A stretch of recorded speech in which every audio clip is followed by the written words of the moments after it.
Hi there, welcome back to the YouTube channel. Thanks for coming and checking out today's deck tech. You all know what you're here for, so without further ado, Talion, the Kindly Lord, 2 blue and black for a 3/4 legendary creature fairy noble. Has flying, unsurprisingly, it is a fairy. And when it comes into play, you choose a number between 1 and 10. And whenever an opponent casts a spell with mana value, power, or toughness equal to the chosen number, that player loses 2 life and you draw a card. Yeah.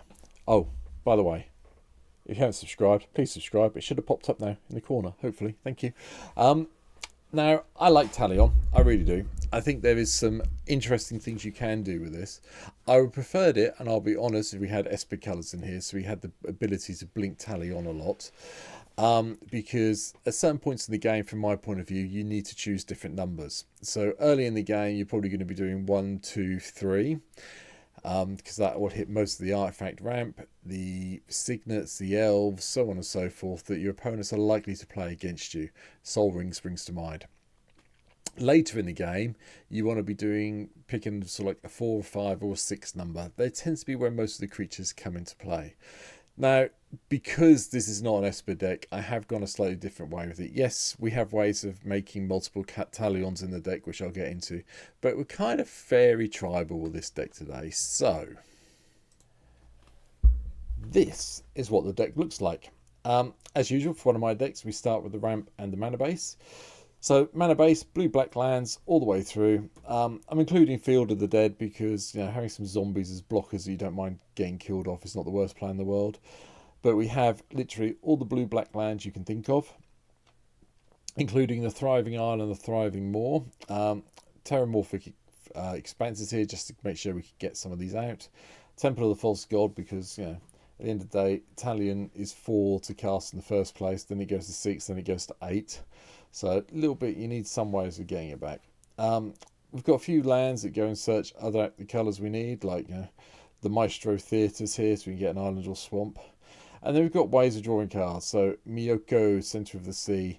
No one ever destroys this. Doesn't matter if they're playing with Strip Mine or something similar.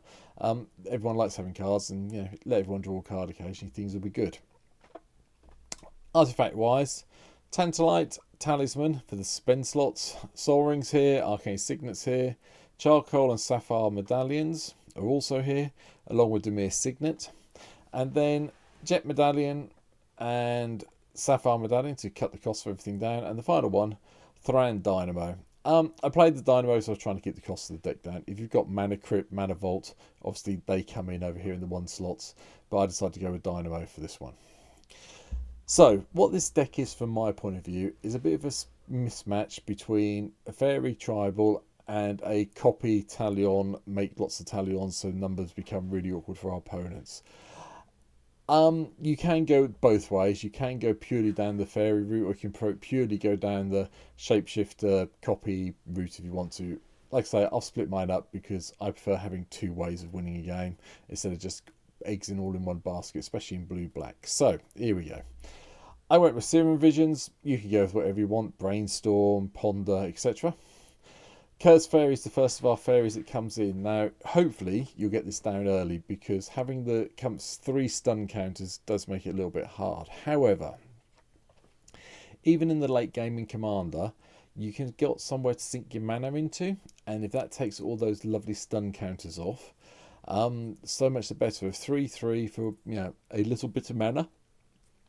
It may not be great, but it does work, and I really have enjoyed playing this in the draft, so it's got a place in the deck today.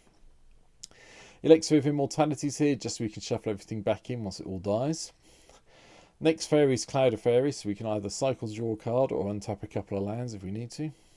Cyclonic Rift controls the board. And the first of the Shapeshifters is the Renegade Doppelganger. Now, this is one of the ones you need to be careful with. You don't want to be letting this come into play and copy Talion as soon as Talion comes into play, or any of the other legendary creatures we've got coming up. But copying some of the other things can be useful. Bear that in mind. Counterspell, Mana Drain gives us a little bit of control. Hypnotic Sprite also gives us a little bit of a counterspell ability, and then a nice little 2/1 fairy. Bit expensive at double blue for the 2/1 fairy, but the counter the target spell with mana value 3 or less can be quite nice for 3 mana on an adventure. Oversold Cemetery makes an appearance. It's also another way. I mean, I know I've got Elixir of Mortality here, but we are going to be blocking with our fairies quite early on, and this is a nice way of getting something back in our hand that otherwise we may have lost out on. Likeness Looter is one of those nice shape-shifting fairies. Again, be careful with it. I'll come to the card that helps us get around all the legendary stuff in a second. O'Brien Dreaming Duelist is also here, the other uncommon fairy from the main set. When a fairy enters the battlefield and dual play, each opponent loses 1 life. The thing I like about some of these shapeshifters, shapeshifters have all got the same creature type as everything else, so yeah, it does help. As Foretold is also here. I went with the nice version from Wilds of Eldraine because I quite fancy paying nothing for some of my spells every so often. Feywild Visitor is a background, but it gives us a fairy dragon, and it is a fairy, so got it in play. Whenever 1 or more non-token creatures you control deal combat damage to a player, you create a 1/1 blue fairy dragon creature token with flying. If you get 3 or 4 of these with O'Brien in play, that's a lot of damage to your opponents. Bear that in mind. Pestamite, got to have the traditional fairy in just so we can untap something. Rhystic Study, as I said before last week, I've picked one up now for my collection, therefore Rhystic Study is going to be appearing in quite a few of my blue decks going forward. Talon's Messenger is one of the other rare fairies from the main set. Whenever you attack 1 or more fairies, draw a card and discard a card. When you discard a card this way, put a +1/+1 counter on a fairy you control. So it's quite nice from that point of view. Drifters here from Aftermath, another one that we're going to copy our life away with. So yep, Court of Cunning, just a little bit of mill fun, plus the fact I like being the monarch occasionally. So this gives me a way of getting the monarch, gives me an extra card draw that turn, and everyone mills 2. Can't be that bad. Fairy Blade Crafter is in from the Commander set for Wilds of Eldraine. And this is the flying one. Whenever 1 or more fairies you control deal combat damage to a player, put a +1/+1 counter on Fairy Blade Crafter, and when it dies, each opponent loses X life and we gain X life, where X is its power. Not too sad. The other one that comes in from the Commander set for Wilds of Eldraine is Nettling Nuisance. Whenever 1 or more fairies you control deal combat damage to a player, that player creates a 4/2 a red pirate creature token with this creature can't block. The token is goaded for the rest of the game. So you're giving your opponents a lot of creatures, well, 4/2 pirates that have to attack anyone apart from you until issuing them as the last people standing. It's fun. One of the commanders from the fairy deck for Wild of Eldraine is here. Tegwin, Duke of Splendor, Flying Death Touch, pumps all our fairies up by +1/+1, and whenever a fairy we control dies, we draw a card and lose a life. Hence why the life gain could be important from the Blade Crafter over here. Horn of Greed just gives everyone a way of drawing cards as they play lands. And Mirror Box. Yeah, this is why I'm talking about. You need to try and get the Mirror Box down, or one of the other cards that's coming up, if you're going to want to have more than one copy of Talion in play at any one stage. Mirror Box, I think people sleep on and forget about. It's worth having one if you haven't got one already. Especially in a deck where you're going to be copying a lot of legendary guys, so bear in mind. Malleable Imposter is also one of the Commander from Wilds of Eldraine cards. It lets you copy a creature, except it's Faerie Shapeshifter, and it has flying in addition to its other types. And Shakashima of the Thousand Faces shuts down the legend rule. Shakashima can come in, copy Talion, and you're all good. Which means you can have lots of Talions as long as Shakashima survives. Spark Double does it anyway. And it isn't legendary. So if you've got Spark Double in your hand, you can copy Talion to your heart's content because nothing will happen. Stunt Double will copy Talion if Mirror Box or Shakashima is in play without killing them off. Likewise, Clever Imposter enters the battlefield as copy any non-land permanent on the battlefield. Now, bear this in mind. The Imposter's really good because if you're playing one of the white-green enchantment decks, copying some of the enchantments will sometimes help you, which is something the Clever Imposter lets you do. So keep it in mind. It's not just your perms, anything on the battlefield. Next one of the courts is here to become Monarch. Court of Antress is also in. This is another one of the Wilds of Eldraine Commander cards. Again, it becomes a copy of an enchantment or creature, and if we're the Monarch, we get a token that's a copy of it. Sorry, enchantment or artifact, not creature, my bad. But it's a nice way of copying all your artifact ramp if you need to. Undercover Operative becomes a copy of any creature on the battlefield, except has a shield counter. So, yeah, a little bit of built-in protection. Cryptic Command. Yeah, I think it might as well be in here. Counter a spell, bounce something, tap everything someone controls and draw a card. Pick 2. Let's do it. Blightwind Bandit is also in from the Wildsvale Dragon Commander set. And whenever you cast your first spell, during your opponent's turn, you look at the top, during each opponent's turn, look at the top card of that player's library, then exile it face down, you can play it and pay mana of any cost to stop. Now, the only things we've really got are like counterspell, mana drain, maybe the odd cryptic command. But at the end of the day, it's another fairy with flying a death touch, which for 4 mana, I can cope with that.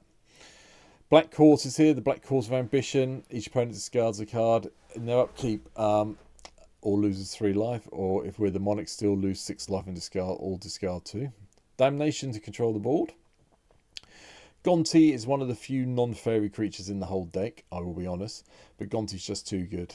Nick someone's stuff and then play it. Rankle, the original fairy prankster, is here.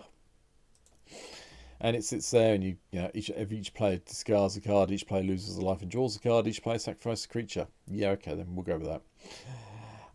The other commander from the Wildsvale Drain Fairy deck is here as well. Aaliyah, Cunning Conqueror. The fairy theme's fairly strong. Whenever you cast your first spell during each opponent's turn, you get a 1/1 Black Fairy Rogue creature token with flying. And whenever one or more fairies you control deal combat damage for player, go target creature. Go bits one more interested in. The other card that's not a fairy is Hostage Taker, just so we had a bit of targeted removal when we needed it.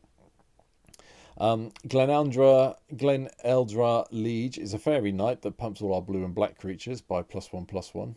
And if they're dual colour, like Hostage Taker, that means they get +2/+2, so it's cool. Thran Dynamo, I've mentioned, by the way. Archmage of Echoes is also in from Wildsvale Drain Commander. Whenever you cast a fairy or wizard's permanent spell, copy it. This card's going to see a lot of play. I can see it going forward. It's going to be a really popular card, especially if we get any more decent wizard support over the next few sets. Virtue and Knowledge, just because I wanted to play it out, and if a permanent entering the battlefield causes a triggered ability of a permanent you control to trigger, that triggers additional time.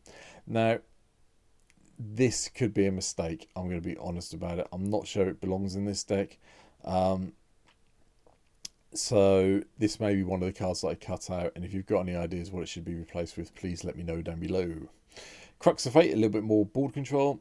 Puppeteer, click to go and nick something from a graveyard twice. Nimirus Owner's Trickster comes in from Commander Legends, if I remember correctly. Yeah. Flying and flashing whenever you cast a spell. First spell during each opponent's turn, look at the top 2 cards of your library, 1 in your hand, 1 in your graveyard. Consecrated Sphinx is the final creature that isn't either a shapeshifter or a fairy, because it's Consecrated Sphinx. I'm playing blue and I like drawing cards. Sue me. Sorry. Shakazima's Protege is also here just to cascade a bit, and it may become a copy of any permanent enters the battlefield this turn, so bear that in mind. Tegwing's Skirring, you may pay 4 and double black and cut or cast it as though it had flash by tapping 3 untapped creatures you control with flying in addition to its cost. Destroy all creatures, then create 3 1/1 Black Fairy Rogue creature tokens with flying. An instant speed damnation for a couple of extra mana and a few creatures that you're going to kill anyway. Yeah, okay then, I'll live with that.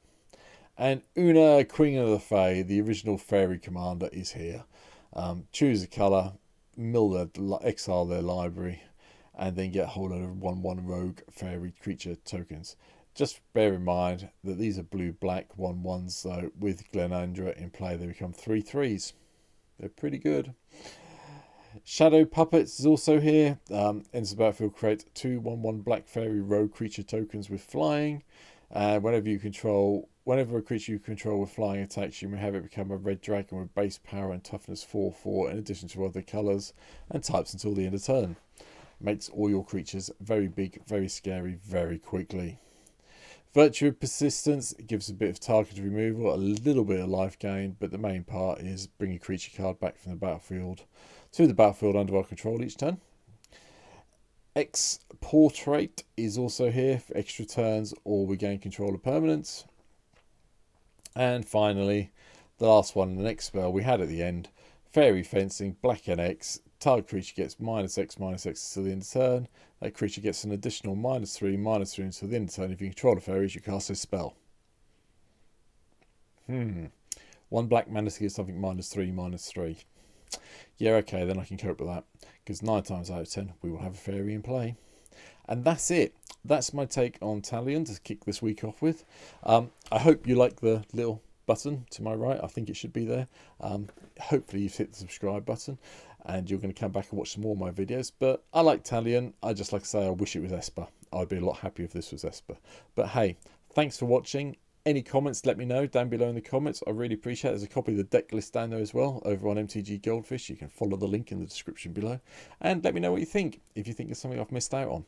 But thanks for watching, and hopefully you'll come back and see me tomorrow, or you'll come and see me on Twitch. There's a link to my Twitch stream down below as well. And you can watch me play these decks on Twitch for next time I stream. Alright then, that's it. Thanks for watching. Take care. See you soon. Bye.